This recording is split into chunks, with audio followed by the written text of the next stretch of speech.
അയമോദന കാമധുഹോസ്തു അനന്ത അക്ഷീയമാണ സുരഭി സർവകാമീ സത്വോപതിഷ്ഠതു അജര നിത്യപൂത സുധാംധുഹാന അമൃതാഗ്നസ്തർപ്പയന്തു കുഞ്ഞുണ്ണി ശർമ്മണ ഉപതിഷ്ഠതു.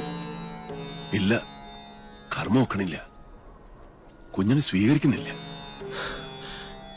കണ്ടില്ലേ പവിത്രം അഴിഞ്ഞു വീണത്? പൂണില് വലത്തോട്ടിടാനും മറന്നിരിക്കണോ? ഒക്കെ കാണുന്നത് ദുർനിമിത്തങ്ങളാണ്. ഈശ്വര കാത്തോണേ.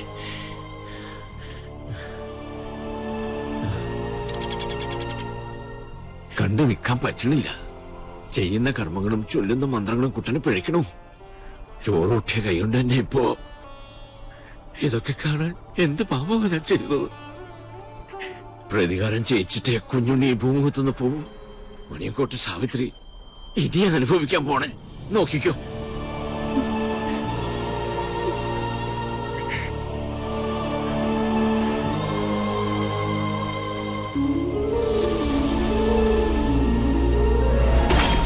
ഒരു പട്ടാഴി മാധവൻ കേട്ടോളെ. നീ പഠിച്ചോ പഠിപ്പിച്ചൊക്കെ ഇന്നത്തോടെ മതി. എന്നെ ഒന്ന് വിട്, ഞാൻ വരുന്നില്ല. എനിക്ക് കല്യാണം വേണ്ട. ഞങ്ങൾ അറിയാതെ എന്ന് മുതലാ നിനക്ക് ഈ മാധവൻ ഉണ്ടായത്?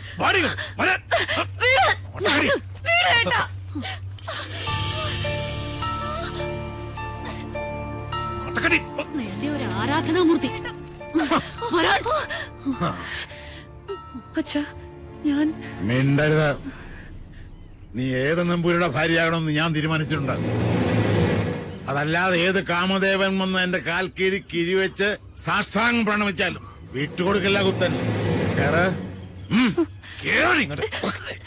ഈ ടീച്ചറിനെ തിരിച്ചു വരില്ല എന്ന് പറഞ്ഞേക്ക്. തടയാൻ ധൈര്യം ഉണ്ടെങ്കിൽ വരാൻ പറ പട്ടാഴി മാധവനോട്.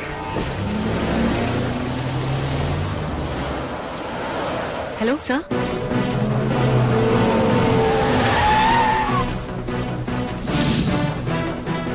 ഇയാളാണോ മാധവൻ?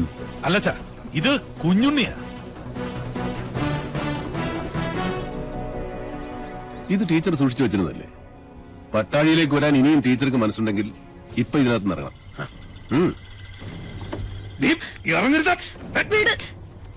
ധൈര്യമായിട്ട് വന്ന് കയറ്. കുഞ്ഞുണ്ണി കൊണ്ടുപോകും ടീച്ചറെ. ഒരുത്തനും നമ്മളെ തടയില്ല. നീ ഇവിടെ കൊണ്ടുപോകുന്ന കാണട്ടെ. ഈ കൂത്ത് നിന്റെ അമ്മയുടെ കൂത്തമ്പലത്തിൽ വെച്ചാൽ മതിടാ മണിയൻകൊട്ട പോത്തെ. അവനവന്റെ പ്രായത്തിനും ആരോഗ്യത്തിനും ചേരുന്ന അലർച്ച മതി. ഇനി അലറിയാൽ മൂത്ത് നരച്ചെന്നൊന്നും ഞാൻ നോക്കൂല. അടിച്ച് മടക്കി പോത്തുണ്ടി ഡാമിൽ എറിയും. വാസോ, അടിച്ച് കൊല്ലടാ രണ്ടരയും. എന്താടാ?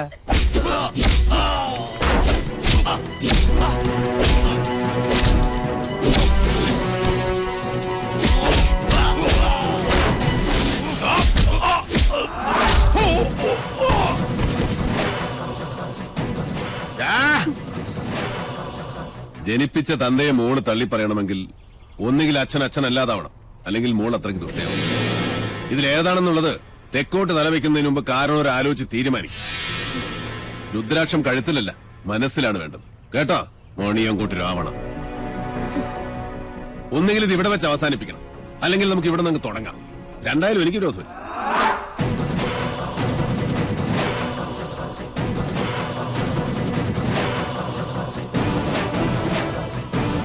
അയ്യോ,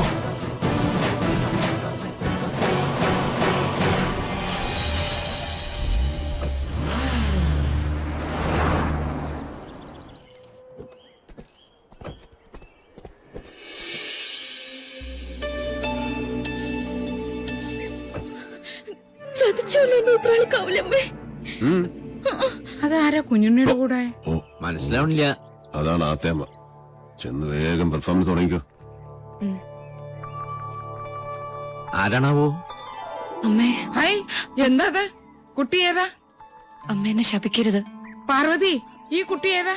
എനിക്കറിയില്ല, ഞാൻ കണ്ടിട്ടില്ല. ഈ കാണാലോ, അമ്മയ്ക്കും ചിറ്റശിക്കും ഇനി കണ്ണ് നിറയെ കാണാം. ഇത് മിത്ര നമ്പൂതിരി, നമ്മുടെ ഇവിടുത്തെ സംസ്കൃത കോളേജിലെ ടീച്ചറാ.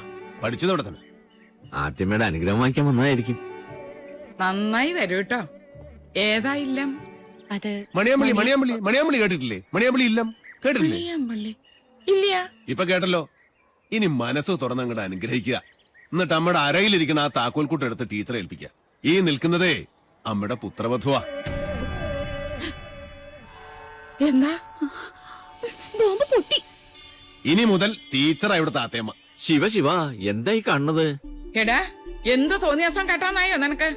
കിരാതൻ ഇല്ലത്തിന്റെ അന്തസ് കെടുത്തിയില്ലോ നീ. ഞാൻ കിരാതനും കാട്ടാളിനും ഒക്കെയാ സമ്മതിച്ചു. പക്ഷേ ഇതെന്റെ വധുവല്ല. പിന്നെ ഇത് അമ്മയുടെ മൂത്ത മകന്റെ വേളിയാ. പ്രൊഫസർ പട്ടാഴി മാധവൻ നമ്പൂതിരിയുടെ സഹധർമ്മിണി. എന്താ ആർക്കൊന്നും മനസ്സിലായില്ലേ? ശിവ ശിവ ചോദിച്ചു നോക്കൂ. ഇവൻ പറയണതൊക്കെ നേരാ? അതെ. മാധവ മാധവ കേശവ. വൈകിപ്പോയി. ഇനി വിചാരണ വിളിച്ചോദ്യമൊന്നും വേണ്ട. വേണം. അവന്റെ മനസ്സറിയണോ എനിക്ക്? അറിഞ്ഞു.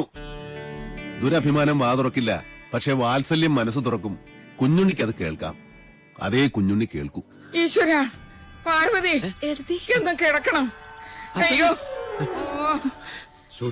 അയ്യോ ആദ്യമ ഉത്തരം മുട്ടുമ്പോ അമ്മയ്ക്ക് സ്ഥിരമായിട്ടുണ്ടാകുന്ന ഒരു ബോധക്ഷയാ. അതിന് മരുന്നില്ല. ടീച്ചർ മുകളിലേക്ക് വെക്കുള്ളൂ. പാണിഗ്രഹണ മന്ത്രം ചൊല്ലി ഒരാൾ മാളികപ്പുറത്ത് കാത്തിരിപ്പുണ്ട്. കുറച്ച് ദിവസമായി. പിന്നെ ഈ സ്നേഹം സ്നേഹം എന്ന് പറയുന്നത് ഒരു അനുഭൂതിയാ. തരുന്നയാൾക്കും കിട്ടുന്നയാൾക്കും.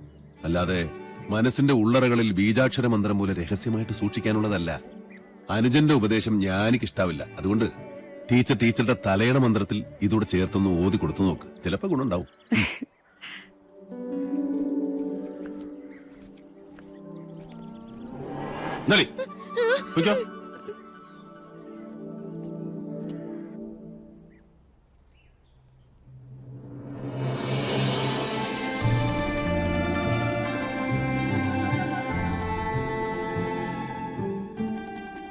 കണ്ടുവല്ലേ, അഗ്നിയാകാനും ഹിമമാകാനും നിമിഷാർത്ഥം പോലും വേണ്ടാത്ത എന്റെ ഉണ്ണിയെ. പട്ടാഴിയിലൊരു സ്നേഹപ്പാലാഴിയുണ്ടെന്ന് പറഞ്ഞപ്പോ താൻ വിചാരിച്ചു കാണില്ല അതിത്രയും ചൂടുള്ളൊരു ചെങ്കടലായിരിക്കുമെന്ന്. അല്ലേ? മുൻഷുണ്ടി ലേശം കൂടും, അത്രേ ഉള്ളൂ. ഇങ്ങനൊരു അനിയനെ കിട്ടാൻ ഈ ഏട്ടൻ സുഹൃതം ചെയ്യണം. അനിയനോ? ജനനം കൊണ്ട് ഞാൻ മൂത്തതാണെന്നേ ഉള്ളൂ. കർമ്മം കൊണ്ട് അവനാ ഏട്ടൻ. പട്ടാഴിൽ എന്തിനും ഏതിനും കുഞ്ഞുണ്ണിയാ കേമൻ. അതെനിക്കിന്ന് മനസ്സിലായി. ഇത്രയും നാള് വിളിച്ച ദൈവങ്ങളോടല്ല, ഉണ്ണിയോടാ ഞാൻ നന്ദി പറയണ്ട്. എന്താ ഇത്? ഗുരുവായൂരപ്പന്റെ ശ്രീകോവിലിനുള്ളിൽ വെച്ച് 41 ദിവസം പൂജിച്ചെടുത്ത പട്ടുതാലിയ. ഇനി ഇതിനൊരു അവകാശം ഉണ്ടല്ലോ.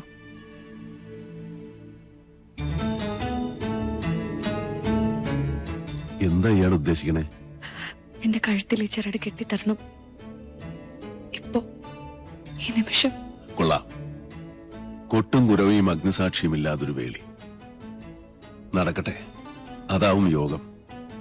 എന്നാലും 1000 കർഗഹോമങ്ങളുടെ ബലമുണ്ട് എന്റെ ഉണ്ണിയുടെ ആശീർവാദത്തിന്. അത് മതി, എനിക്കത് മതി.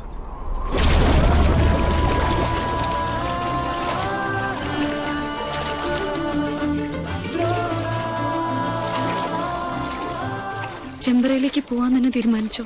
ഈ യാത്ര ഞാനായിട്ടല്ല, ഈശ്വരൻ നിശ്ചയിച്ചതാണ്. മാധവൻ പോയിരിക്കും. പടനിലത്തിന്റെ എതിർവശത്ത് നിന്റെ അച്ഛനും സഹോദരങ്ങളുമാണ്. നിനക്ക് കരയാം. ചെമ്പ്ര ഇനി ശ്മശാന ഭൂമിയാകാൻ അധികം കാലമില്ല. ഒരു താത്രിക്കും രക്ഷിക്കാൻ കഴിയില്ല ചെമ്പ്രയെ.